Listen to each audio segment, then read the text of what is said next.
Welcome to the AZ Tech Podcast. I'm your host, Hamid Shojai. Let's go. All right, we're live with Matt Sherman, entrepreneur, podcaster, startup specialist. Hey, Matt, how are you? I'm doing really well. Excited to be here. How about you? Awesome. Thank you. Glad to have you here. Let's actually get right into it. You've been doing a lot of different things. I first met you maybe 4 or 5 years ago when you sort of showed up on the startup scene in Phoenix. And I remember that thinking that like this guy is hustling, like, right? Like it seemed like you were hustling, trying to do something, trying to get something off the ground. And you're still doing that essentially. Like the other day I saw a tweet from you, which sort of blew my mind. And you're like, is it crazy to have a goal of doing 5,000 podcasts in a year? And to me, I started laughing when I read your tweet thinking like nobody can listen to 5,000 podcasts in a year. But then like the next day I realized you have a podcast and what you were really talking about is recording and publishing 5,000 podcasts that you're doing with founders in a year. And then I thought you're absolutely nuts. And I remember replying to your tweet saying, no, it's impossible, or like, that's crazy. And then you said, is it even a goal if it's not nuts or something to that effect? So let's jump into it with your podcast first. And, I know you've done Publoft and a bunch of different, been involved with a bunch of different things. So I'm going to start talking. You tell me, let's start with the podcast. What is that all about? And then we'll go into other topics as well. Sure. We'll go back 2 years. About 2 years ago, I got my 6th Y Combinator rejection. Okay. And, for various companies, mainly Publoft, which we'll maybe talk about later, which is, I would say, the most significant company I've worked on so far, excluding maybe what I'm doing now, which is Stealth E. But 6 years ago, I got rejected. My company got rejected. Jeremy and I got rejected from Y Combinator. But we had like $15,000 in MRR. We had great Bay Area customers. We thought we kind of checked the boxes that they needed, but still not even an interview.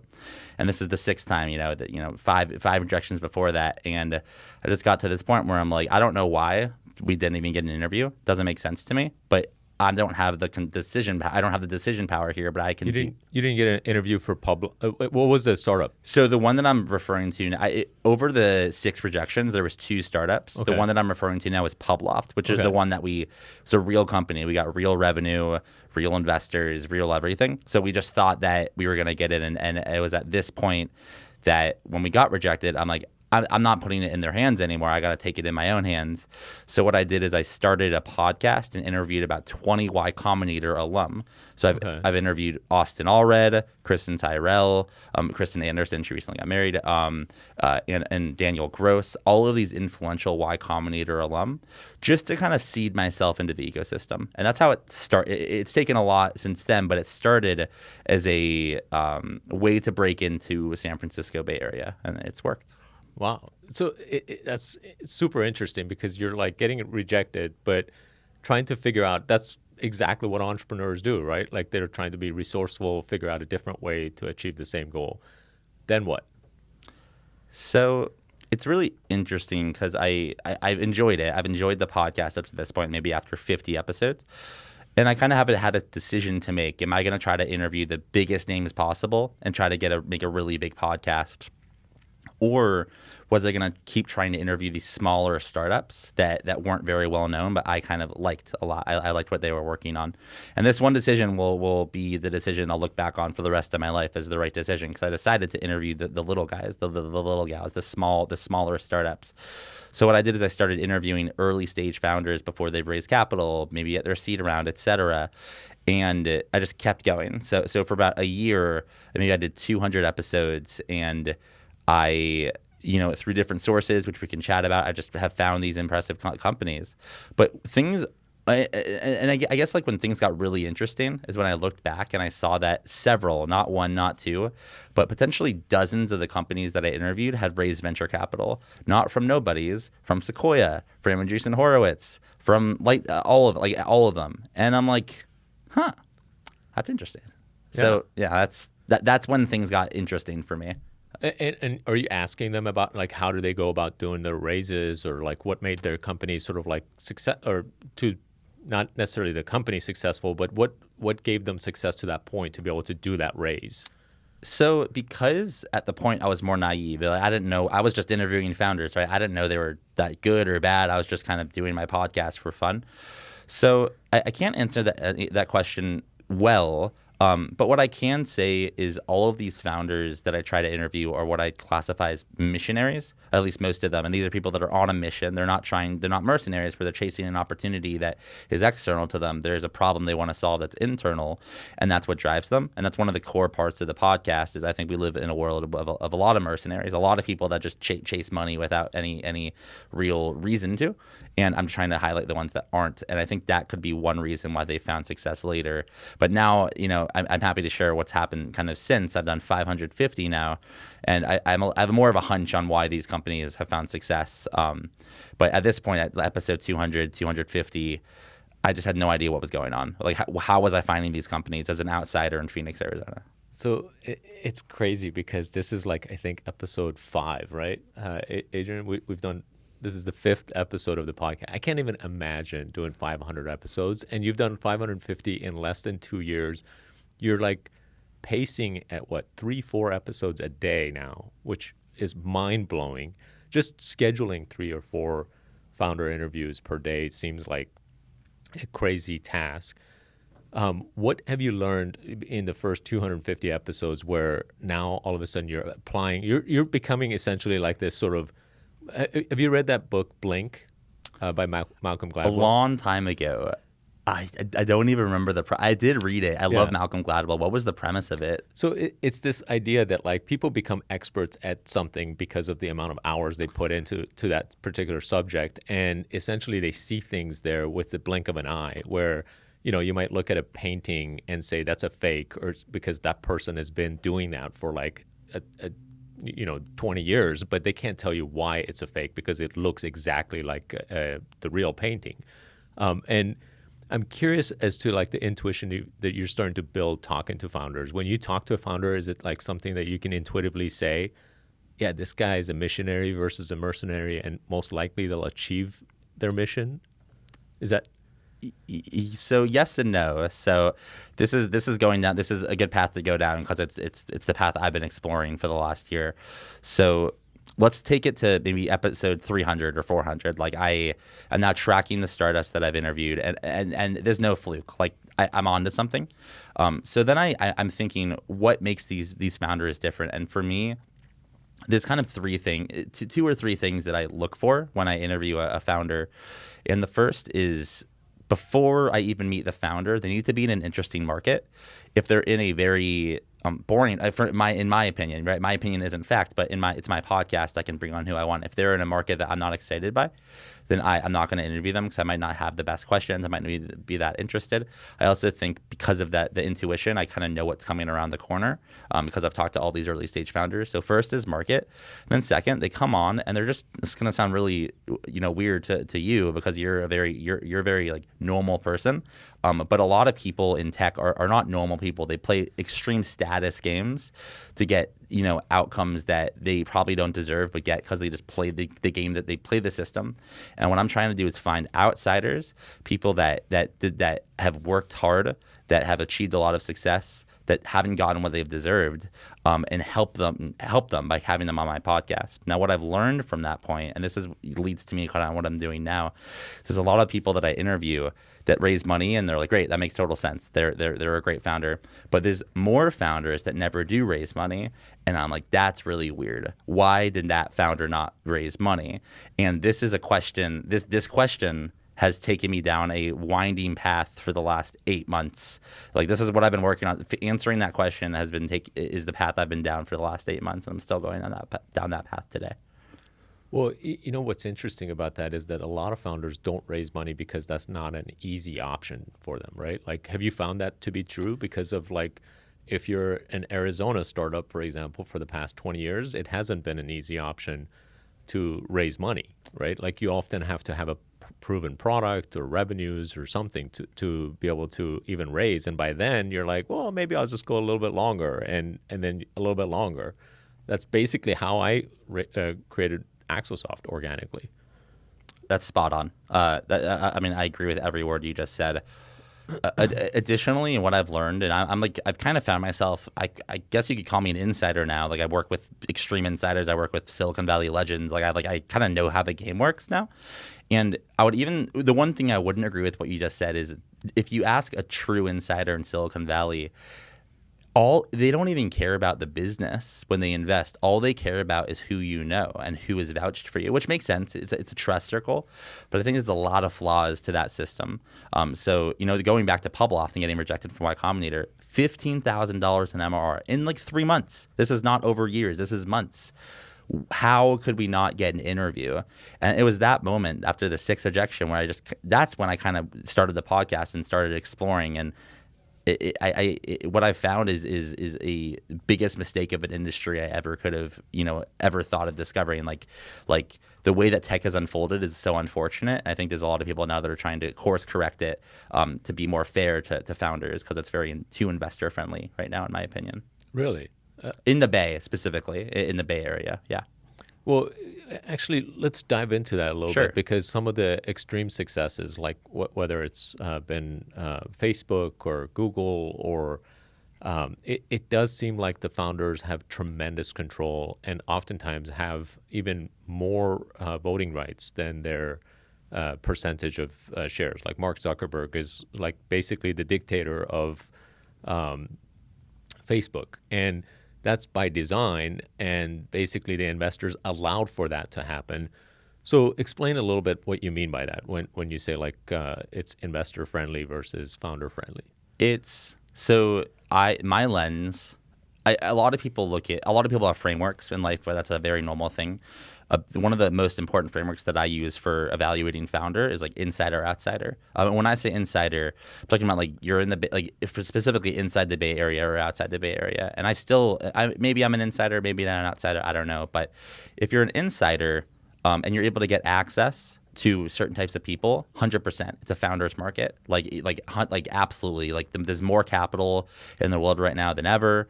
Founders can raise at giant valuations. It is a founder's market. With that said, it has never been more false for anyone that doesn't have that access. And this is 99% of the world.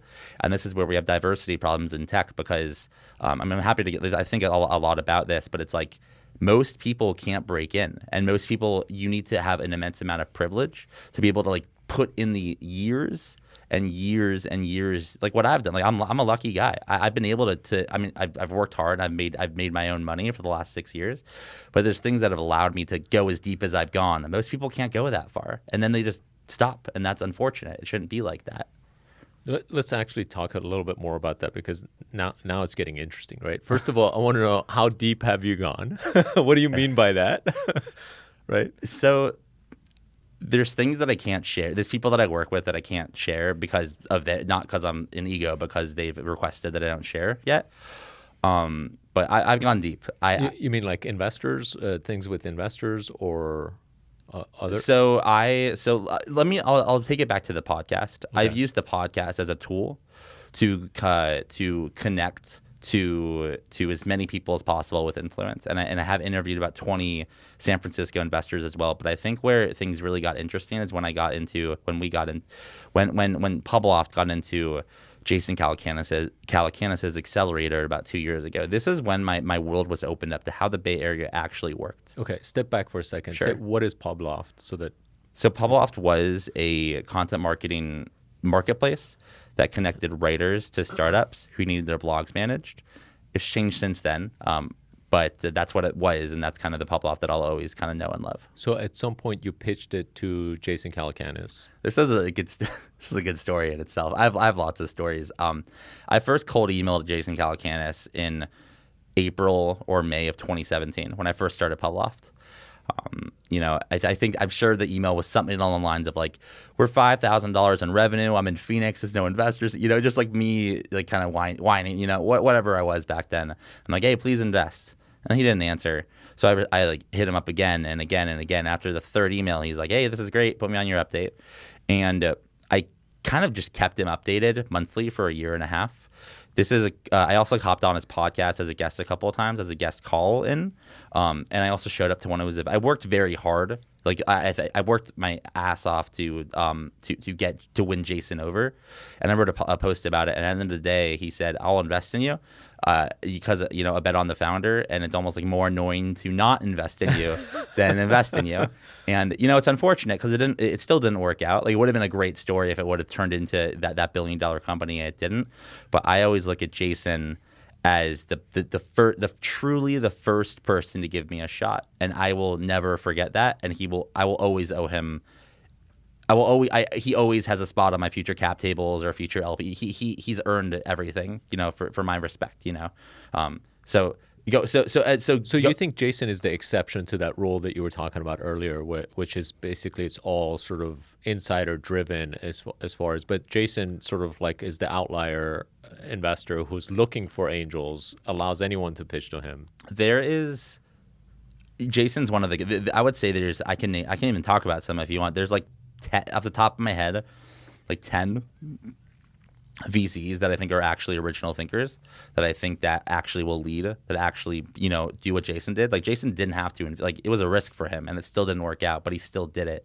And he does it all the time. He loves startups more than I do. And like, we're almost similar. Like, he started off in podcasting. And he has a syndicate. And that's there's right. Like thousands of people investing with him now. That's right.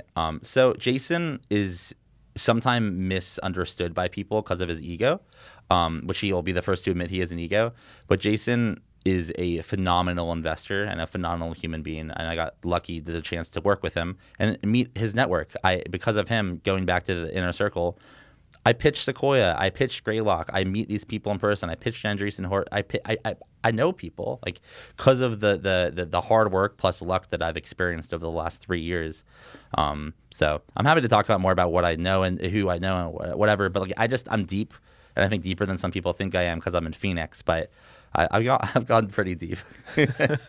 Okay, so going back to what do you think needs to be there for an entrepreneur to be able to penetrate that wall as you did? It's a great question. So I have a few thoughts. In order to do what I've done with the resources that I've had, which is very little, I started Publoft on 2 credit cards. I think when that failed, I started it again and quit I've never had much money to play with here. No money. So I started with nothing. In regards to tech, you need to be able to be so intrinsically motivated that you can spend the next 5 to 10 years of your life with most people not understanding what you do or why you do it or how you do it, and being okay with that. I think that's the first. I think that people don't understand how crazy of a path this is to truly break into the center, specifically of the Bay Area. I don't think that's like actually a good goal anymore, to be candid. I've seen things and I've learned things and I've updated my worldview. But to follow my path, you need to be able to sustain a lot of uncertainty for a while. But in regards to how do you actually... Isn't that true for entrepreneurship in general? Like, I mean, don't people have to be essentially what you were talking about earlier, which is mission driven? Like, if it's your mission to do something or solve a particular problem, you don't care that you're getting rejections or, whatever. You're just, you're like, the world needs saving because of X. Yep. Right? It's one of these things, though, where at some point money runs out. And then that's where the hard conversations come. That's where it's like, what do you do? Can you find another investor? Do you have a credit card? Do you have a family member? I think you can be a missionary, but you have to keep paying. You have to keep it going. You have to be responsible and live your life. And this is one other thing I'll share in regards to answer your question. One of the best decisions I made in my short career so far is doing all this right out of college. I had no responsibilities. I could take this massive, stupid risk. Because what do I have to lose? And that worst case scenario, you can sleep on a couch. It's not a big deal. You don't have 2 kids and a wife, and people who depend on you to support and all that. 100%. And I knew this, so I'm like, I got to take a shot. And I'm also been so like I'm rambunctious. I think I'm a typical entrepreneur in regards to like ambitious and I'm rambunctious. I'm like, why not me, right? That's what Chamath says. So That's another thing I would say. If you want to break into startups or just entrepreneurship, forget the Bay Area. I do want to talk about my updated view on the Bay Area because I did idolize it, and I have since changed my view on it. But if you want to break into entrepreneurship, you need to be able to take as much risk as you can sustain in your life. If you don't take risk, you're not probably going to get what you want, and if you do, it'll take a lot longer than you would have otherwise.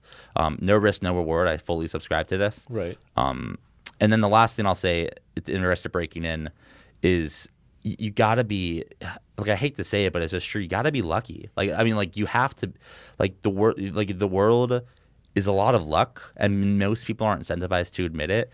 But I'm lucky to be born in the family I'm born. I'm lucky to get the first customer, Jeremy, decided to take a bet on me as pub lot for $240 a month. I'm lucky that Jason took. I'm a lucky guy.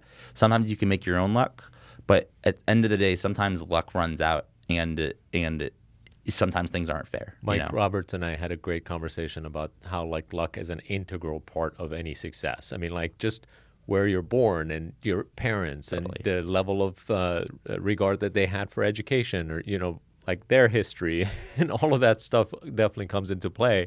And even then, just being in the right place at the right time. Of course, luck favors the prepared, and the prepared part is where the hard work comes in. So without the preparedness, without the hard work, you can't allow luck for luck to have an impact. But luck does play a huge role in it. I totally agree. So what's your sort of modified view of the Bay Area now? So, as you may remember, I mean, we didn't know each other super well 4 years ago. We definitely had conversations and whatnot. But I think most people knew me as the guy that was like, hey, let's make Phoenix more like the Bay Area. We want to make a great startup ecosystem. We got to be like them because they're doing something right.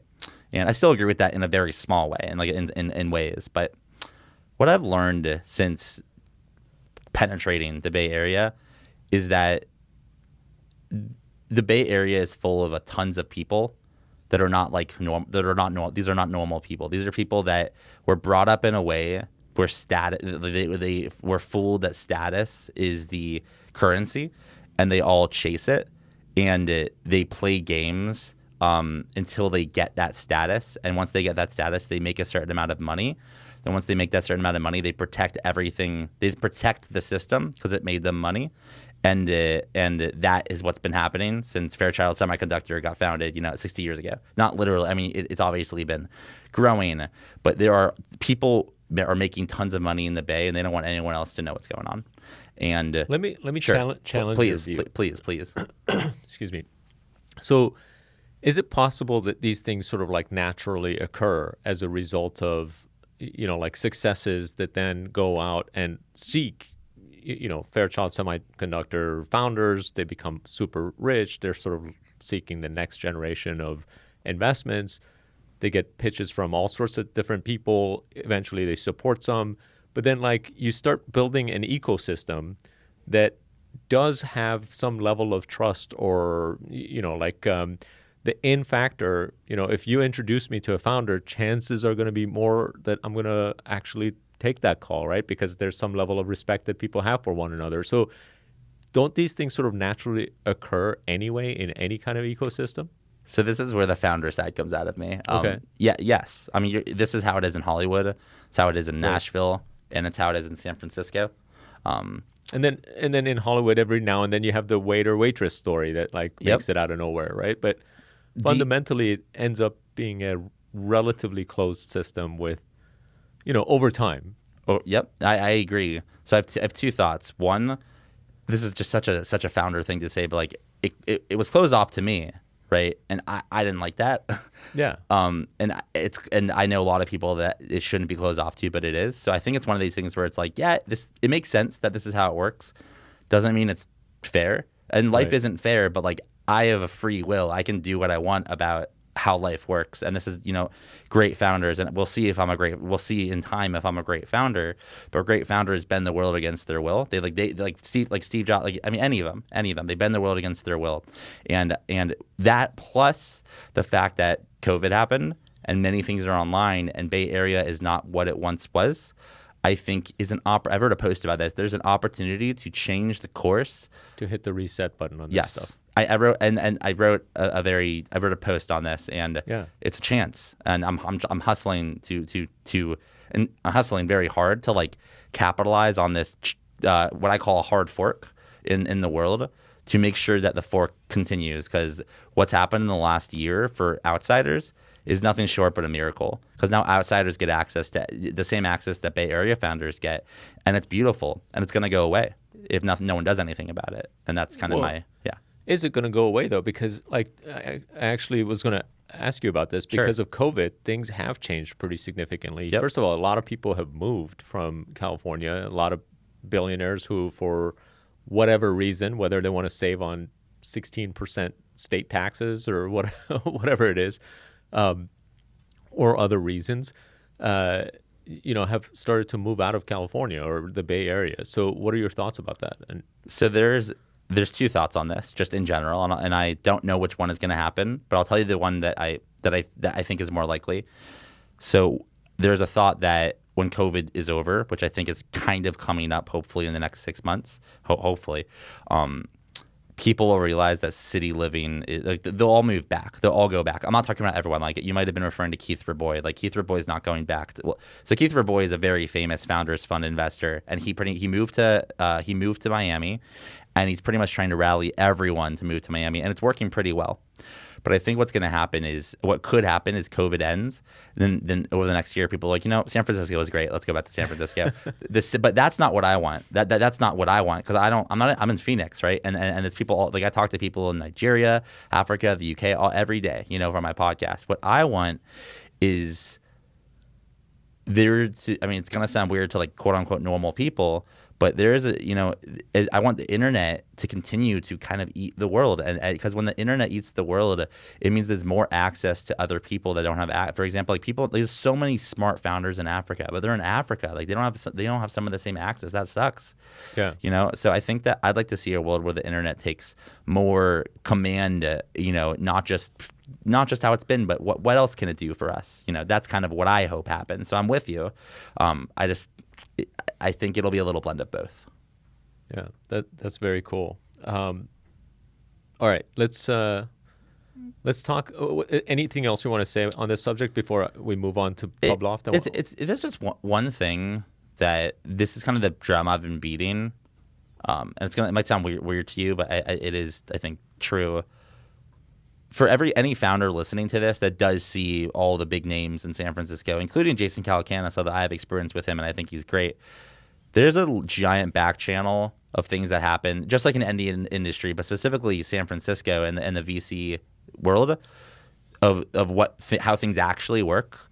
And there's a lot of people that are making sure that doesn't get out to naive founders like me and you and other people listening. And I just don't make the same mistake that I made 3 years ago of being so wide-eyed, thinking the Bay Area is the best. That's exactly how things should work. Let's go there at all costs. It's not exactly what you might think it is. And happy to hit me up on Twitter if you want to chat about that. But it's not all how it looks. Okay. I do want to actually ask a follow-up about that. Sure. Because you said there's a lot of back channels. What do you know about what's happening in the back channels? Feel free to just talk about that a little bit. So there's a war in VC right now between VCs. The war is between older VCs or older firms like big firms, Sequoia, Andreessen Horowitz, Lightspeed, all these very established firms that have. I've learned recently, I'm not going to share any names or anything, but there is a lot of bad actors in these firms because they could get away from it. It's the private markets, right. It's private. But there's bad actors. How though? Like bad actors by they screw founders. They lie to founders. They talk to a founder. They learn all about their company, and they're like, "Great, we're going to pass," and they pass it on to a competitor and fund that competitor. They are. Every single way you can screw a founder, they've screwed founders. And this is, again, I'm not saying this is unique to any industry, but it comes back to this is my industry, right? So right. I care. So it's just. Why do they have such good reputations? Because they're so powerful. because who has an incentive? I'll use Jason as an example because I've already spoken highly of him, and I truly mean it. But I'll use him as an example. Let's say he did something bad to a founder, hypothetically. Jason has 400,000 followers. He has all these investors in his syndicate. What's going to happen if you say, hey, Jason, like, you did this bad thing, I'm going to do this. He's going to be like, hey, like, he's going to use his power. This is a bad example because I like Jason, but there's people that use their power and their net worth to hush things. And there's a situation. I will. This is very insider information, and I won't share names because I won't share names. But there was a situation with Stitch Fix that one of the VCs involved and the founder, a lot went down, and I can't but that's a common company we all know, but even like there's a lot happens that we don't know about, and there's a lot that I don't know about, and I think it's just. But there's a difference between shit happening and sort of like malintent, right? There's a lot of there's a lot of malintent. Okay. So this is where I want to push back, because if you know something that examples of malintent might be kind of interesting to talk about, because Andreessen Horowitz. The names Andreessen and Horowitz. Andreessen started Netscape. I mean, he's like the creator of the World Wide Web, essentially, not Tim Berners-Lee, but the first browser, right? And this guy got screwed as a founder in a variety of different ways, but he also persevered, became extremely successful. He is a founder that I think is a founder advocate, right? Would you agree with that? Oh, 100. But A16Z is the firm that pioneered "We don't fire CEOs." Okay, so yes. It seems like a lot of these VCs are not only pro founder, but they're making it okay, and even they're making it so that people now accept tech founder CEOs, whereas that wasn't a thing, 20 years ago. 100%. The tech guy was considered the tech guy. He doesn't understand how to run a company. Let's bring in a seasoned manager to actually run it. And Mark Andreessen was actually subject of something like that, right? Because he was the tech founder. So they brought in the old, I forget the guy's name, but the guy who had created Silicon Graphics or something to come in and run Netscape. Yep. Right. So, I'm not sure I completely buy what you're saying, right? But so I have a question. Have you ever fired an employee in your life? Yeah, of course. So in a company, I'll preface it by saying I haven't. So these are some assumptions, but you'll see where I'm going here. Right. If you hire someone because they make a good impression on you, and you hire them however you hire them, and then you realize you made a mistake and you fire them. Mark Andreessen is probably one of the best actors in the history of venture capital, and so is Ben Horowitz. But there is over 100 people that work at Andreessen Horowitz, if not 200. Right. And what happens is, because a VC is a very independent type of industry, there are things that there's nothing in my brain that I'm thinking. I'm not that much of an insider, but there's things that happen with Mark's partners that he doesn't know about because he's so I see high. what you're saying. And because but I guess what I'm hearing you say is that it's a systemic problem, because these organizations are big and there's lots of bad actors in them, but you don't necessarily of several far and few in between, right? That's not That's not true. That's not it. You think it's much more widespread? I can't share. I guarantee you. I can't. There's things that I can't share. I work with a person that everyone listening to this podcast has heard of, and I can't share who. I need to make it clear that I'm not just speculating. Right. I work with an insider of insiders, and and this is how it is. Gotcha. I need you to believe me on that. No, okay. I'll take your word for it. But what you're saying is essentially that there's, both good actors and bad actors. Of course, and lots of good actors. Some of these companies are so powerful that it's very easy to sweep the bad actions under the rug. Let me give you a very easy example. Okay. Like a very, very simple example of a seed stage startup. That is at $15,000 in MRR. Let's say Publaw, for example. We based on our, but let's say there's a more seasoned CEO, not me. I wasn't seasoned. If we were based, anywhere outside of the Bay, what could happen. And this isn't horrible. But it is, I think, questionable. VCs could talk to like, oh, there's this company, but they're outsiders. Let's put them through an accelerator so they get worse terms, we get more equity, and let's put them through that pipe. Because if we funded them directly, there would be less upside for us. That's something like that. That's not horrible. That's business. It's fine. But that's one easy example. And I think through the conversation, I might be able to come up with a few more. It's just these are things that I don't want to. I've gone so far into the game that I definitely don't want to. I kind of in some ways protecting some things that I know about how things work, but I guarantee you. And there's one other thing I'll say: you don't take it from me because going back to the war of the war between VCs, it's not a war between me and them. Right. It's a war between institutional VCs and emerging managers. There's hundreds of fantastic people that have started funds in the last 3 years, every single one of whom see the same problems that I've seen, and they're trying to fix it by starting their own funds. I can name 15 of them. I'm friends with all of them. There's way more than 15. But they're Hustle Fund, Alpha Bridge VC, Matt Conwell's fund, the Lockheed Groom Fund. You don't have to take it from me. Just anyone I just mentioned, follow them. Right. It's there's this interesting intersection of these guys are trying to solve these problems that you're talking about. Yeah, like these emerging VCs are good people, and I'm not saying older VCs are bad people, but there are a lot of bad people that are in VC now that have just settled, and a lot of emerging VCs that aren't cool with it. Right. Also, do you fire the guy that got 1,000-time return for you or something like that? That happens with older VCs. Exactly, and exactly right. Okay. I see what you're saying. And it's very new. It's a weird game, but just like most Hollywood is probably very similar. That's why the Weinstein people last for so long is because. Yep.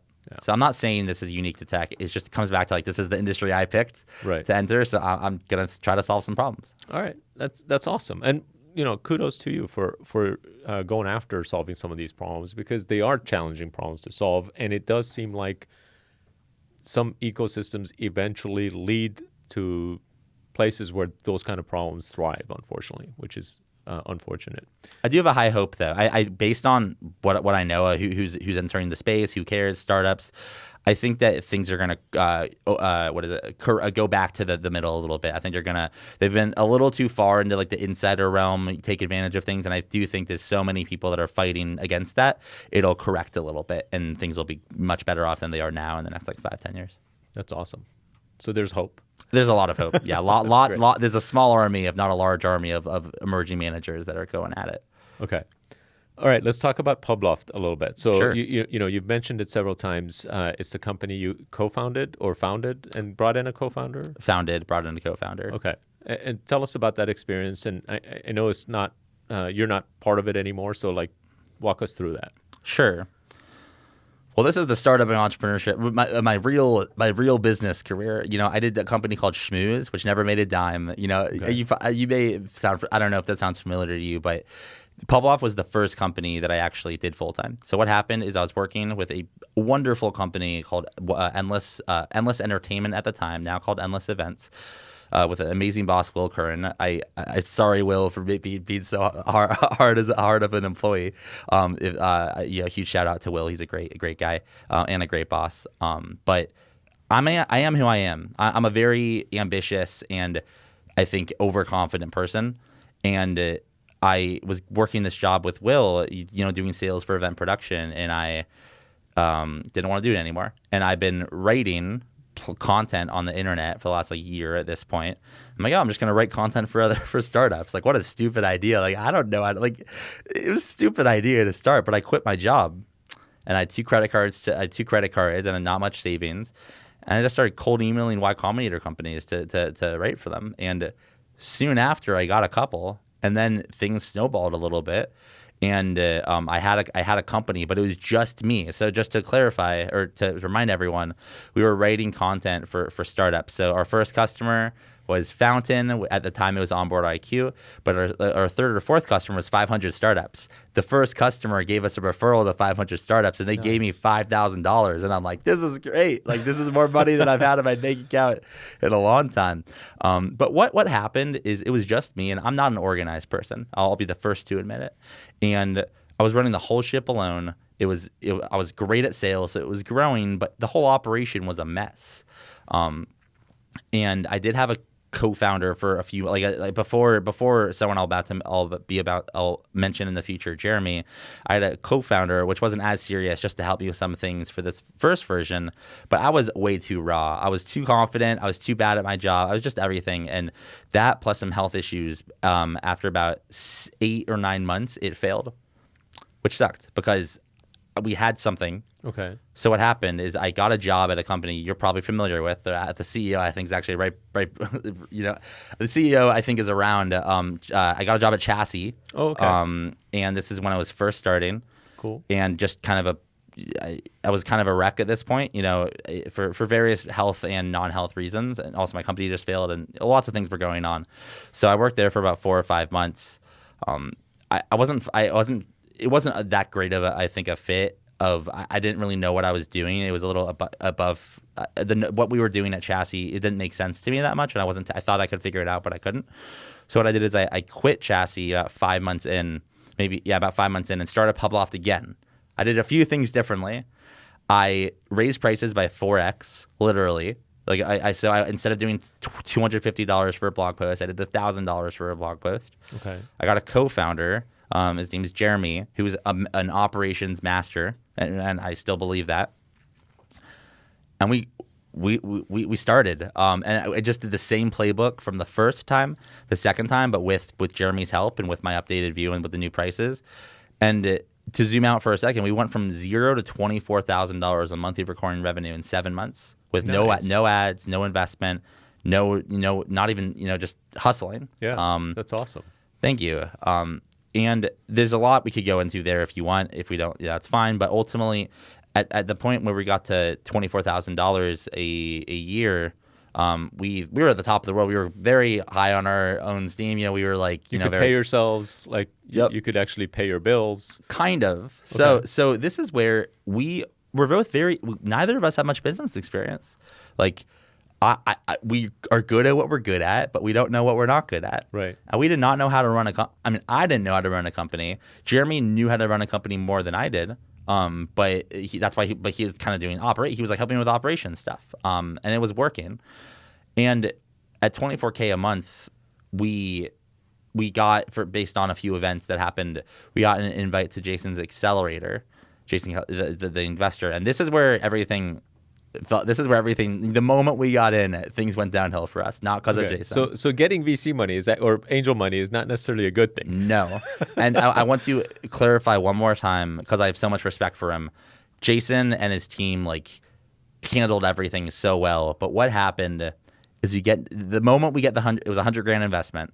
We get $100,000. I immediately hire a salesperson to replace me.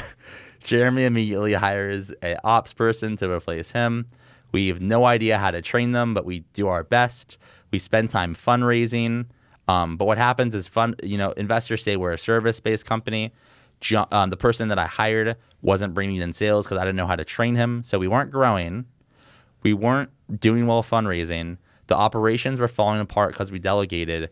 And there was a little bit of a power struggle between Jeremy and I on because things weren't going well, which is fair. That's fair. But the thing that really screwed us is we spent too much money. Right. We were very reckless with what we spent money on, just and we can talk about. I'll tell you just kind of in short what happened, but feel free to dive into anything that's interesting. We took a $24,000 MRR company and $100,000 from one of the best accelerators in the Bay, and by the end of the year, we were working jobs. So it didn't work out, and I'll take the full blame for the business kind of dying. I think I'm the CEO, right? Let's talk about what you did wrong though, because Sure. I think these are important things, lessons that other entrepreneurs can learn from, right? First first of all, learning lessons is what it's all about, right? And that's what they usually say.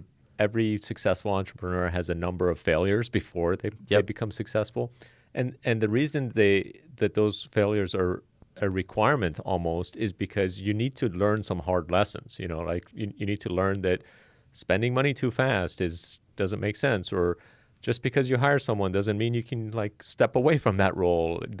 The whole sort of like micromanagement is a requirement for founders, especially for quite some time. In fact, some successful founders like Zuckerberg or Elon Musk or Jobs never get out of the minutia details of micromanaging, right? That's the biggest criticisms that they also get. So let's talk about some of the lessons that you took away from some of that. Well, I'll start with the money. Okay. When you get money, you should never expect to get more money. Because we got into the launch accelerator, we were overconfident, thinking, "Oh, we're gonna raise money. Like this is great. Let's." We wouldn't admit it at the time, but at the time we were thinking great, let's go big. So we got probably a nicer Airbnb than we should have. We used I don't know if you've heard of Atrium, but we used like a law firm that was very techy and expensive that we probably shouldn't have used. It's in shutdown. We hired immediately. I hired a $5,000 LinkedIn marketer to help us with stuff, but I didn't know how to manage that relationship. We got $0 ROI, not because of them. And what it comes down to is I wasn't able to admit that I had no idea how to do business. I didn't go to business school. I don't know how to code. I don't have that. I do now, but at the point, I didn't have that many mentors helping me with these things. I had no idea what I was doing. Just like throwing money around. So that's the first thing. If you don't there is a place for. I'm not saying you need to do an MBA before you start a startup, but like there's a place to understand business. Like there's a very important place if you're doing a startup. That's the first thing. Right. Say the second is the hiring and the training. I thought that if I hired someone and just let them know how it all works and just kind of let them do their thing, they'll be as good as me or 80% as good as me. And that's not how it works. It takes maybe 3, if not 6. I mean, you know a better answer here. You've done this, but it takes much longer than a month or a few weeks to train someone and make sure they're operating at full capacity. I think the one other lesson that I've learned is most of the things I just mentioned don't even matter if you just stay focused. Like a lot of founders are so sporadic, but they're so like enthusiastic and they're so inspirational and they're so good at getting people hyped up. Those mistakes don't even necessarily matter as long as they stay focused and can just keep people hyped up around them and make sure revenue is going up and make sure everyone's happy. But the issue is that mid-accelerator, and I'll take full blame for this. I'll take blame for a lot of this stuff. Things weren't going well with the company. We lost a big customer for various reasons, et cetera. I decided that we were going to pursue a different opportunity that I think was a better opportunity for us, which is funny because in hindsight, it was actually the right move. You wanted to pivot the company? So the issue is that the issue was and is content is a nice to have for startups. It's good. SEO is good, but the value is so long to get. You could not build a venture-backed company on that, in my view, Right. from my experience. And I realized this. I'm like, okay, like shoot, we need to pivot. Yep. Okay. And we shouldn't have, but live and learn. But I started thinking about the writers that we had, and they their careers and how can we get them paid more and things like that. So we pivoted to like a freelancer focused brand, which is funny because a year later, the creator tools and creator economy is blowing up. So it was the right move. It was, which is unfortunate. It was just there are dynamics in the company between Jeremy and I and a co-founder we brought on to help us build a tool that we couldn't get anything off the ground. And then morale died, and then it kind of ended. Ran out of money. Then we tried to go, and there's actually, this is a fun story. I remember the day that Jeremy, quote unquote. Yeah, it's funny. The day that Jeremy's good with numbers. That's one thing. He's very good at numbers. And there was a day he told me like, oh, we just can't pair in a very the way that was a good way to communicate. He said, oh yeah, we just can't pay ourselves anymore. We based on this, it's done. And I'm like, okay. And I don't know, I should have already known that, but what I did is such a stupid part of my career. I took my car, and I drove up to San Francisco. And I just, with the mindset of I'm gonna find some investors. It was just a very impulsive, very bad idea. Like I spent so much money that I didn't like credit, things like that. But I needed that to realize that this company was done. I needed that. I had so much money on that trip, but yeah. So it's like revenues are down, we're out of money, and you're thinking, perfect time to go raise some funds because I can get investors excited about a company that has no revenues and out of money. That's where I was not in a good, I was definitely not in the right mind or in a good, this is after not. This is why you're saying it's like it wasn't a good idea. Oh no, it was a bad idea. No. This was a rough time. 2019 was a very rough year for me. What should you have done? Well, I don't see that as a huge mistake. I just No, but like instead of going after money, what should you have done? Should you have gone and tried to get some customers? At that what point, should you have done? Or should you have just at that point, based on things that we can talk about if you want, at that point it was time to get a job. Okay, so it was essentially done anyway. So yes. it didn't matter that you went to go. It didn't matter. But there wasn't something else that you should have done instead, like go get customers. The same way that you built the first 24,000 in recurring revenue. You weren't thinking like, why the hell are we not doing the same type of actions? So at this point, we were totally to a different model. And this was, just to give you a little paint the picture here, we got into the accelerator in January. We cut our salaries to like $25K or $30K in June or July. Okay. And this was October. It was a long period of time. Like, right. I was done. And also then how come at no point in between you guys were like, why don't we just do what we did to get the first 24K of revenue? Because were you just not excited about that business anymore? It's one of these things. One thing that I've learned about myself, and I think this will prove to be right in time. Like right now it's not obvious, but I think it'll be right, is when I find there's something that I don't like doing, I kind of like stop doing it. Yeah.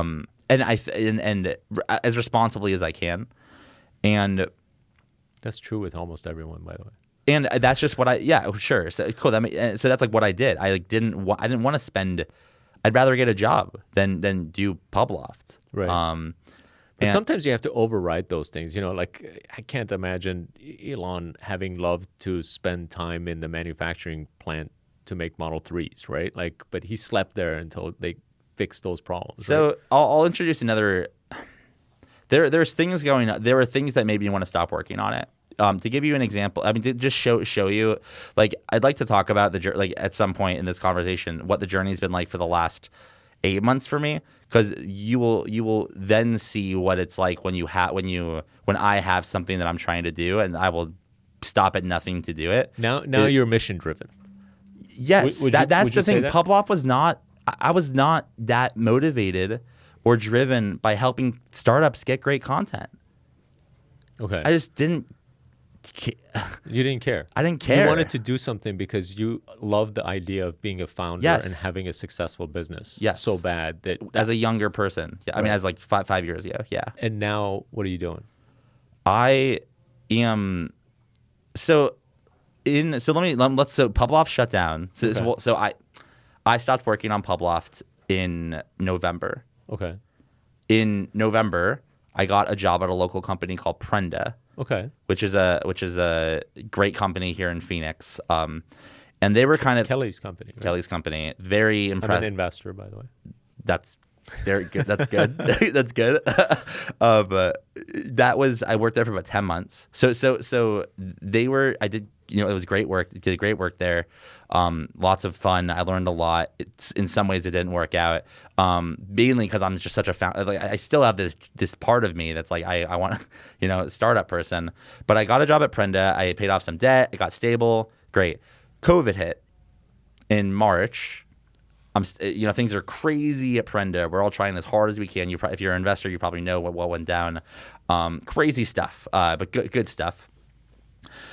But there was this point where I was having, I'll be just candid about it. Like I was having a hard time fitting in with the company. They were having a hard time fitting in with me. I dealt with some health stuff at this point where I think a lot of people were confused by it, and that's fair. And I kind of saw my prospects at Prenda, and I'm like, all right, what do I do? COVID made an open canvas for entrepreneurship. Right. Everyone wants to start a startup. This is my shot. I've been trying to do. I love startups so much. Let's help other people do this stuff. So what I did is I did it again. I in August. And no, this is I'm about 400 episodes into the podcast at this point. I'm not a nobody at this point. I have some clout. I have some stuff for me. So in August, I quit Prenda to start a virtual community for founders. Okay. Called Forward Thinking City. And before I go down this path, what I've been trying to figure out is how to capture the value that I've created through my podcast. Without being a VC, because I don't want to be a VC, I've figured out how to get to early stage founders before VCs repeatably and scalably, and I want to do something with that. So it was at this point where I'm like, that's my journey. How do I figure out that? Because if I can do that, I can find founders and direct them into the emerging, like the good kind of the good hands, like right. you know what I mean. So in August, I started Forward Thinking City. It's like $15 a month. Got like 150 people to pay me $15 a month or something like that. I'm good at sale. I'm good at hyping people up and stuff. In October, I get 2 investors, an early employee at Facebook and Eric Ries. Right. Eric Ries is the startup. He basically wrote the book on lean startup or something? So that's what he's known for. What people don't know him as much for is he's also building a stock exchange called the Long-Term Stock Exchange that competes with the NASDAQ and competes with the other exchanges.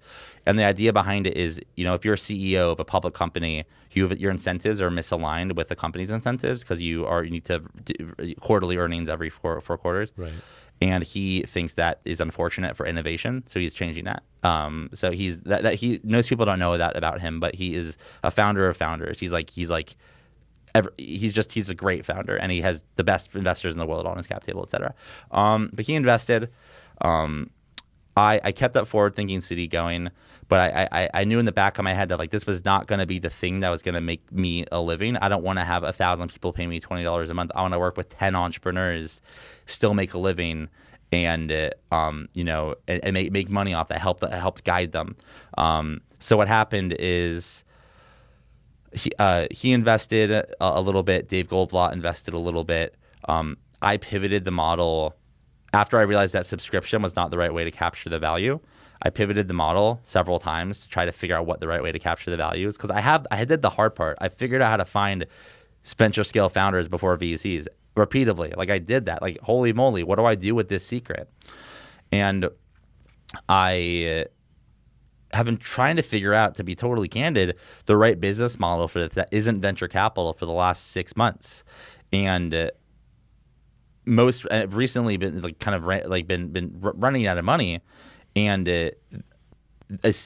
someone has noticed me and what I've done. Someone with a lot of influence and power, and they've seen the podcast, and they see me. They're like, "I see you, and you should keep going." And they've helped. They have allowed me to keep seeing this through. Because what's happened is people. I'm very big on Twitter, and at least in the tech community. And people have seen the lines I've been plotting for the last 3 years of this outside, I'm an outsider. I kind of broke in. I'm helping other outsiders break in. Outsiders, it's really hard to break in. I've been pulling this thread of why is it so hard for a good founder to break into to break into startups? Okay. Why is it so hard? And it's the thread I've been pulling for 4 years, and now I'm going to be working on this for the next 20. But what is this? I mean, you said a lot of stuff. I still don't know what is what is it that the new startup does? I don't. So to be totally honest, this happened. I don't know. You're going to be working on it for the next 20 years, but no, I'm working on a problem. I want to clarify. Okay. I don't know. I've had the problem being that it's nearly impossible for a true outsider to penetrate the system. and get the yes. Okay, so that's the problem that you're trying to solve. Yep. But the way in which you're going about solving it is through the podcast. You had a subscription of something. What were people paying for? they were paying for access to community. Like I had an event with Austin Allred, who's a CEO of Lambda School. I had events with a lot of people. Gotcha. They can engage with But you each don't other. want to do that. No, because it's not the right way to capture the value. Okay. So you haven't figured it out yet, but this is the problem you want to focus on. No. This is an example of with Publoft. I was at a point where like I didn't want to try anymore. Like this was not something. Gotcha. This is an example of I've been iterating. Everyone knows I've been iterating for so long on this. It's not that it's 8 months, but the journey has started of me being in out. It's been a longer journey. What if the answer is just the podcast itself? Why don't you monetize that and try to live off of sort of like because they could be. So that could be like maybe the podcast gets big, and then if someone comes on the podcast, that's a signal. Then they that means something. But I think there's more work to be done. Gotcha. I think that there's too many great founders that don't know how to penetrate the system that just end up giving up or building a small company that they could have had a monumental impact on the world. And I see myself as one of them. Not like I've had success yet, but I don't know. At this point, I've been rejected from Y Combinator for 9 times. 9 times, interview once. And the only time I got an interview is the year that I was working at Prendos. It was network-based. I think if this is the filtering... let me push back on that a little bit too, because like based on your own sort of experiences and where the journey that you've had, wasn't Y Combinator right to have rejected you? Who knows? That's the thing. You don't know. But like... I know, yeah, for me, yes, sure. For me, yes. But why are there founders that I have interviewed that get rejected from YC 4 or 5 times and then a tier 1 firm invests? Like why? Like it's like forget me as an example. But who invests is like less relevant than the success stories would be the ones that actually build something amazingly successful that were first rejected by. Yeah, well, I'm only in 2 years into the podcast, so there's no way that we can have that data yet. Right. But it's just this thing where I've talked to 600 founders, 550 founders, and then I have conversations after the podcast with every single one of them. I've just learned things and they're not obvious. But this is if you don't, if you want in show notes, I can like share some like Twitter handles to follow to help you kind of see more of this perspective. But there's something wrong in the industry. The fact that there's so many people that get rejected from YC 2 or 3 or 4 times and they just stop trying. Right. And it's because YC filters for status, and that's not how the world should work. And that's it. It's just me being a founder. Like we'll see. We'll see how. What's the status that YC filters for? What school? What school did you go to? Who hold on. Actually, before I say this, YC is one of the good ones, like one of the better ones. I'll say that first and foremost. I'm not here saying YC is a bad organization. They are a great organization. With that said, I have information from lots of founders that even though they have an open application, the process of who gets an interview is very who knows who based, but they will never tell you that because why would they? People will stop applying. Right. But do you think they're also like not as interested in services type of businesses? Yeah, forget Publoft. Like they get. I mean, I forget. I don't care about me.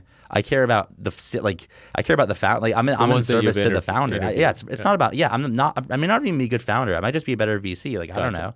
Gotcha. It's not about me, but me going down this path exposed this problem for other founders. For me, I'm like, well, this is messed up. Yeah. Because there's founders that are way better than me that still aren't getting theirs and getting anything. While there's at the same time there's founders that are raising. There's some that like raised $5 million on the back of a napkin just because they went to a certain school. They're in a certain family, and I'm not saying they don't deserve that, but it's just. It just doesn't.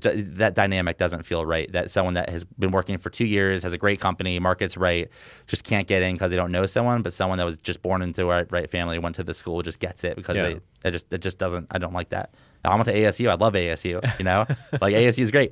Air Garage went to ASU. They couldn't get anything until they moved. Big investors till they moved. Mixed Panel. Sahel went to ASU. Keith Ryu went to ASU. They all had to move up there. Why'd they have to do that? Right. They shouldn't have to. Right. So this is very. I mean, they shouldn't have to, but the answer to that question, there is an answer to that question, right? And that's just that we haven't had enough successes with those that money being reinvested. Whereas the Fairchild Semiconductor example that you gave is from the 50s, right? Like those guys like have been at this for 70 years longer than anyone else. It's less about Phoenix and more about in the world that we live in today, what's the future look like? Like with COVID and the internet, like if like it's like I very much so, because of the founders I talked to, I feel like I do think, like I do kind of live in the future mentally, because these are all people living in the future. So I guess you're 100% right. But I'm thinking now that what's happened has happened, what's the future look like? Yeah. Who's building it? COVID does provide a great reset opportunity for a lot of this stuff. Yeah. And like I do, like here's the thing, like you're right about everything you're saying is like you're correct on all of this. It's just Can like you tell that to my wife. Everything I'm saying is correct. It's just back to the fact. I just like don't just because it's right, correct doesn't mean I like it. No, I hear you. All right, let's talk a little bit about the industry in general. Like, who do you think is the most powerful tech company right now?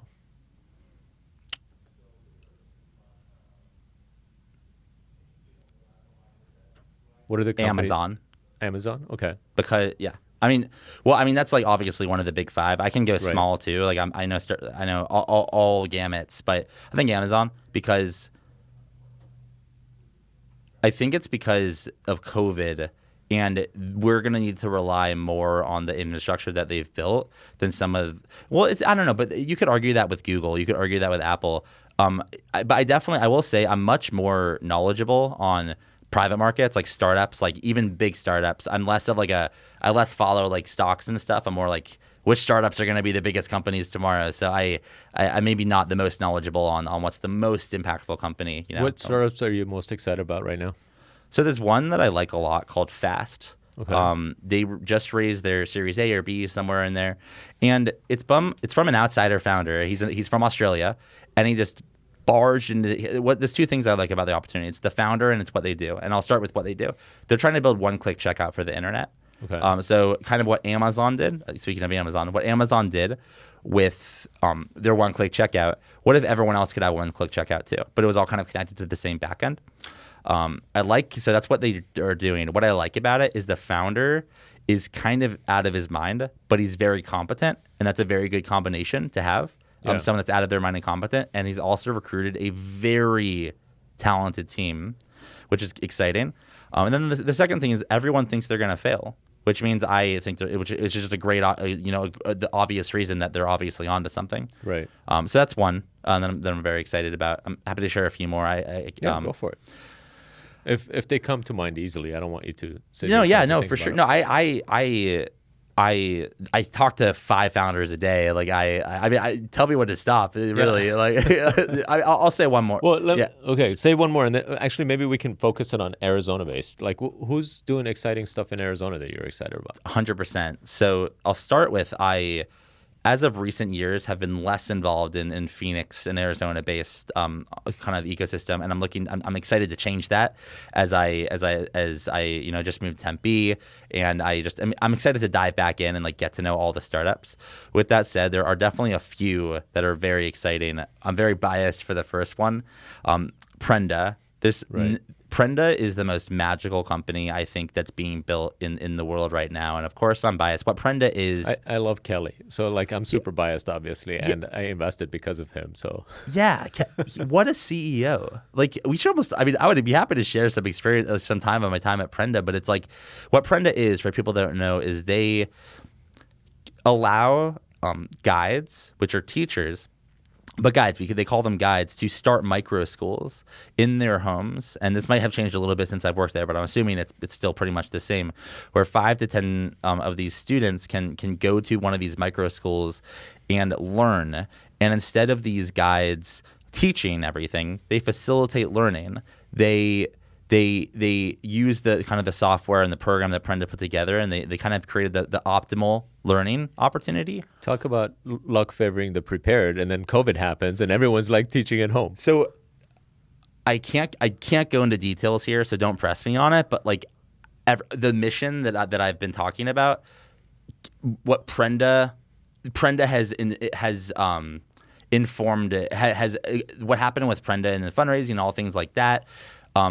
it just aligns that with what I believe even more. Okay. Just I won't say anything else, but Yeah. my time at Prenda reassured that the path that I've been going down is the right path. That there's something, that's it. Gotcha. Okay, who else besides Prenda? So I really like Trainual. Okay. Because Chris Ronzio's company. exactly because of Chris Ronzio. Chris is another great guy. Yep. I tried to invest in. Well, He didn't take my check. They kind of came. I mean, they were finishing their Series A, I think. Actually. Yeah, well, that's fair. Chris is just one, a very personable and nice Yeah. and a nice guy, but two, he's at the same time as what I just said, he's a monster. He's a systems monster, and he works so hard, and he's so good at hiring, and he's just one of these people where you love to chat with him, Right. you love to meet him, but then you see what he's building, and you're like, oh wow, that guy ships. Yeah. And I love the way he describes his company, because he's like, imagine if you bought like an IKEA furniture and it had like no instructions, essentially. Like, he goes through this beautiful spiel, which I would butcher, but like when you watch him, you're like, damn, I need that for my company. Yep. So it's so good. And then there's just one more I want to share, because Yeah. it's a fun story that no one knows about. So I'm excited to share it. So quick. Yeah. When Jamie moved into Galvanize right when he was starting Quick. And we got coffee, or we met. And I introduced him, and I told him to this. I shared this software with him called Airtable. I'm like, oh, he was telling me about some business problems, very early stage business problems. I was Right. like, oh, like, have you heard of Airtable? He's like, oh no, I'll check it out. And I'm sure they don't. They might still run on it now. They may not. But I know that for a year, if not more, they used Airtable as their core system. And I will take a small. I mean, obviously Jamie evaluated anything. It's all him, but I do feel a small sense of pride of helping out a little bit by introducing him to Airtable. But it's just, I love That's that. awesome. Just a great founder. You Yeah. know, just such a good dude. And that's what's great about Arizona. These are all such good people. Right. Jamie's gone through a lot with COVID. I mean, it almost made his company collapse, and they've come about so good to hear. Gotten through it stronger than before, which is awesome to hear. That's good. I don't know. I'm not as I like, as I said, I'd like to change this. Maybe we can talk about this more like after. But I'd like to like get more back in the scene here, much more, because I kind of have I have my podcast, I have my Twitter, I have my relationships, and how can I help? You know, it's Yeah. like so. Other than like those that I've known from a few years ago, I'm sure there's so many that have gotten started that I'm just excited to learn more about. But those are three that excite me. Yeah. You mentioned Air Garage too. I'm also an investor in Air Garage. Jonathan Barkle. Thank and you. Scott. Yeah. Yep. So Air Garage. I actually we were just actually texting a couple of days ago. The Air Garage is. I am excited to see what happens with them. They're two super smart founders. Jonathan's such a good guy. Is it like? Air Garage is a good company too. Funny story about that one. Let's hear it. So it's Scott, the co-founder. So it turned out that Scott's mom and I worked at Microsoft together 20 years ago, right? And maybe 2-3 years ago, when I was just advising Jonathan and was about to write a check to them, I happened to see Scott's mom. And I don't know Scott. And she was telling me about her son and how like he's considering doing this startup and like possibly quitting. And, I don't remember the details of the story. So forgive me if any listener like knows that, Scott, if you're listening. But in any case, she's like, and I think he's like looking to, leave school, drop out of school to go focus on the startup full time.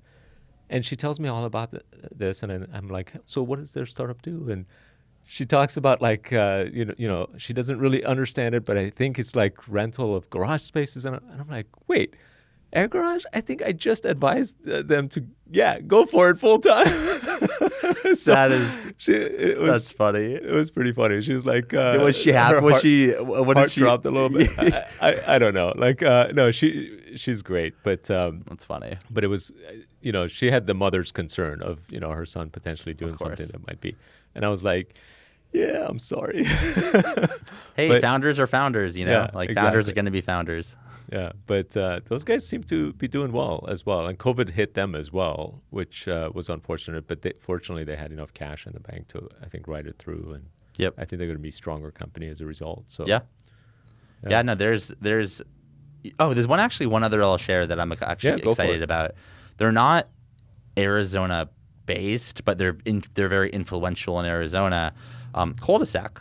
Okay. So are you familiar with Cul-de-sac? They're building some kind of community thing, right? Yep. Like So I actually live right next to Cul-de-sac. It's not. Okay. It's not. It's I live right next to them, and I think what's cool about Cul-de-sac is they're building like car-free cities, Okay. and they're starting with Tempe, Arizona.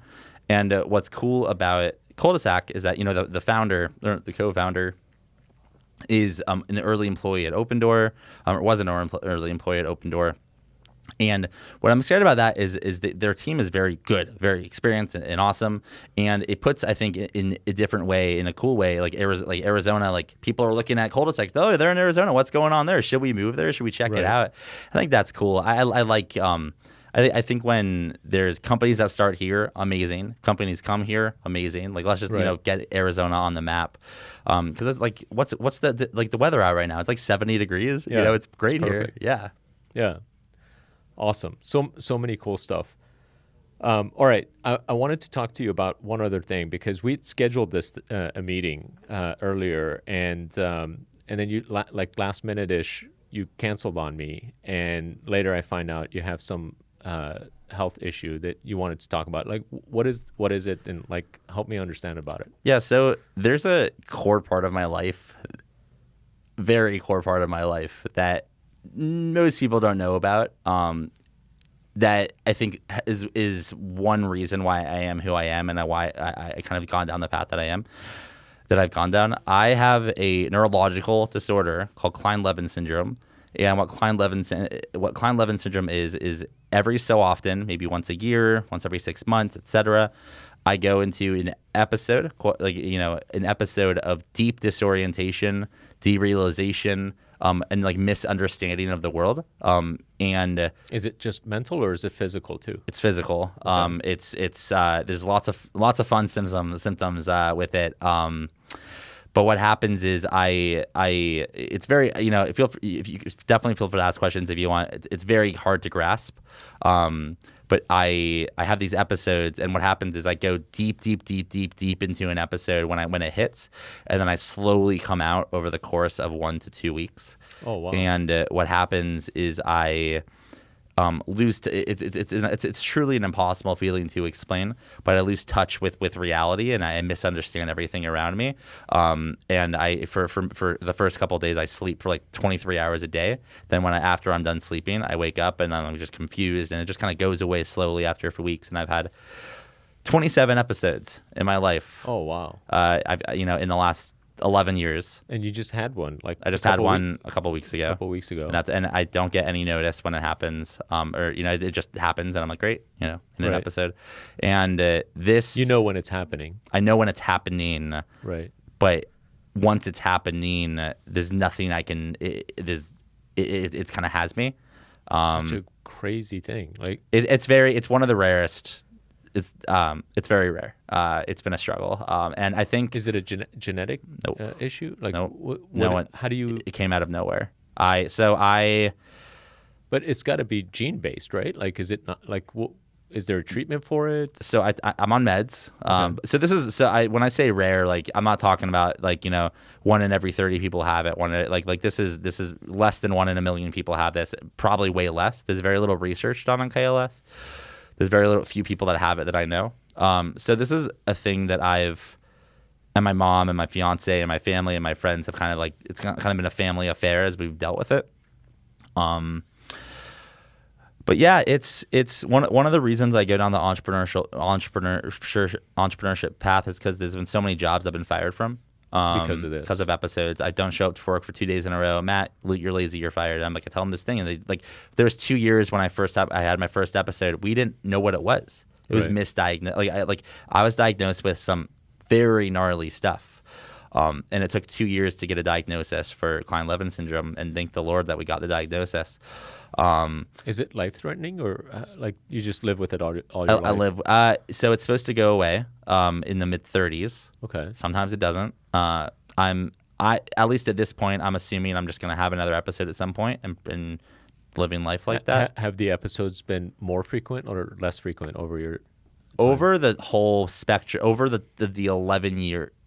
10 years, 2011 spring break was my first episode. Way less frequent. It's gotten better. It used to be in college. I had them once a month for 6 months in a row for the spring semester of college. It's been it's in many ways it's made me who I am. I've had to figure out how to deal with that, which is I think have kind of created me as an independent. Like I've had to figure this out. Like no one to lean on, no one to people to lean on, but no one understands. Like it probably sounds crazy for people listening. They probably think, Matt, just like get more sleep. You know, it's not how it works. You know, right. It's and I think that KLS has kind of trained my brain to think for myself more than I think I would have otherwise. And that I think is one of the reasons I'm attracted to entrepreneurship, because I've been in some situations. It's been rough. And I'll actually give you one example related to Phoenix that if I bet some of them could be listening. And I bet if they hear this, it might make sense to them. Have you ever gone to the Mexico trips with the SPHX? I haven't yet. Those sound awesome though. I want to do that. So the second trip to Mexico, I didn't go to the first one. I went to the second one. I went alone. This is I haven't shared that. I haven't shared this. I go down to Mexico with everyone, and a little bit of background. This is a trip of like 30 people, 40 people going to go build a home or school. Is it a school or a home? It's a home. I think it's 3 homes. This year was 3 homes. Okay. Yeah, sorry, I wasn't giving context. For like the poor, needy in Mexico. That's okay, right. Go ahead. And it's supposed to be like a great time. Like you meet the people you build the houses for. You meet everyone building. It's such a fun bonding experience. And I was excited to get to know some people in Phoenix. Right. It's the first night, and I start to feel a little weird. And I'm like, okay, it's just in your head. Sometimes I like reject that it's happening. Because it's like I'm in Mexico. Like this is not a good situation. Right. I wake up the next day and I'm feeling fine. I go out to build the first home, and it hits me. In an episode, I'm not doing anything. I'm not doing any work. People are asking me to do things. I'm not doing anything. I am sitting by the side. I think I'm eating food because I'm eating someone else's food because that's a symptom. You eat a lot. Oh, wow. And so you seem like this big jerk essentially on this trip from other people's perspective, because you look normal. Yes, I look I look just like I look now. That's got to be tough. Yeah. But what happens is that was like it kind of goes with episodes. It kind of comes and goes sometimes. Right. So I get back from the home and I'm feeling like fine. But what would happen was that was the onset. So what happened is the next day I woke up. This is super personal, but I want to share it because it's just I think it might might make sense for some people that were there. I wake up and I'm full blown in an episode. Like I'm gone. I go to Jonathan Cottrell. He's one of my good friends, and I'm like, crying my eyes out, scared out of my mind. I'm like, I can't go. I'm in an episode, looking fine to him, and he's like, he's like, okay, like it's okay, you can hang out here. I'm like in Mexico in an episode. This is the scariest situation I ever could have found myself in. So everyone goes build houses. I'm sitting, I'm sitting in the house. Not in the house. I'm sitting on the base camp myself, and an angel, literally, it's funny. Angel. What do angel investors do? They invest. They save companies, right? They're the first, not save, but they're the first investor, and they're angel as well. I'm laying down, in one alone, just scared out of my mind, and Dan Tyre, who didn't go to the house because he was leaving early, just comes by me. And no, he's a longtime family friend with my mom and dad, and he sees me. And he's like, hey, Matt, you feeling okay? And I say what I say. I don't remember. I don't remember episodes. I don't remember episodes well. Let me actually clarify. A lot of this comes from him. And I'm like, no. He's like, and he saw I was like effed up. Like I just was not in a good place. He's like, oh, do you want like a ride back? And I'm just like, yeah, like, yes, I do. And he took me back, and I don't think and I think I scared him after I told him so much of what actually what was going through my head at that point. But I don't know. I was, I don't know. That's a story I was sharing because a lot of people got a view of me on that trip that wasn't me. And imagine this has happened 27 times in my life. I've gotten sororities to, yeah, it's, it is what it is. But this is why I am who I am. And I just try to talk about it, but it's one of these things that no one will ever really get it. But at least I can, educate, tell them, I think talking about it is important, right? Because it does help. I saw your Twitter feed about it a little bit, and I actually looked it up, and it is an interesting disease. It's weird the way it works, and I think it's important to talk about it. It's one of these things where it's like you don't think it's like when one of these things where it's not very common, Right. So, just anything. Like when something's not common, you think it won't happen to you. Like, oh, my child will be fine, or oh, like I won't get in a car accident, or oh, I won't flip in the canoe. And with rare diseases, it's the same thing. And in today's world, it's even more difficult because you can't see it. A lot of people think it's in my head, and they're like, it's just shake it off, Matt. I'm like, okay, see ya. And it's just, I just think in some ways because of the personality I am, I do have almost like I'm in a position of, in some capacity, power of it, because if you read the article about it, it doesn't affect me in normal life. It affects me 3% of my life. I'm normal. I'm not in an episode now. I'm me. So what can I do with the knowledge of knowing what it's like to, in some parts of my life, go crazy? Like, not be in a different state of mind, but most of my state of mind is normal. That's power. That's a state of power. What can I do with that? How can I educate people? How can I destigmatize it? I haven't done much yet. It's been rough, and you've been trying to do business at the same time. But if I can make it with the stuff that I've dealt with in that sense, why can't someone with schizophrenia do it, or why can't someone with severe depression do it? It's just like. I don't know. Yeah. No, that's. I'm glad you shared it, first of all, and I think that these are the things that make us who we are. Everybody has a unique set of circumstances and background, and it's a combination of hard work, luck, and your background and circumstances, and in some cases, it's your health issues that are going to lead to something potentially great, right, down the road. So yeah, that's how I actually wrote a post called how to use mental illness as your superpower, or how I use my mental illness as my superpower, because it is like it's giving me superpowers that I wouldn't have if I didn't have it. So I'm blessed. I'm cursed to have it, but I'm also blessed to have it. It's only no other way to look at it. That's awesome. Well, thanks, Matt. Appreciate you spending time with me. Thanks for sharing everything that you've shared. All of the secrets of Silicon Valley. No problem. I could have gone. I don't know. I didn't want to go super deep. No, hopefully you get an idea. We got to ease the audience into it. We can't go super deep right off the bat, right? No, right. No, but it might be fun to do updates. Maybe we can talk about it a few months or a year down the line, and see what has transpired over the past year, both in your life but also in the local landscape. Because I know you're connected to so many entrepreneurs here and doing cool stuff. Yeah, I would love to keep it up, love to catch up, on this in 12 months and see where we're at then. Sounds good. Awesome. Thanks again, man. Yeah, thanks for the opportunity. Absolutely.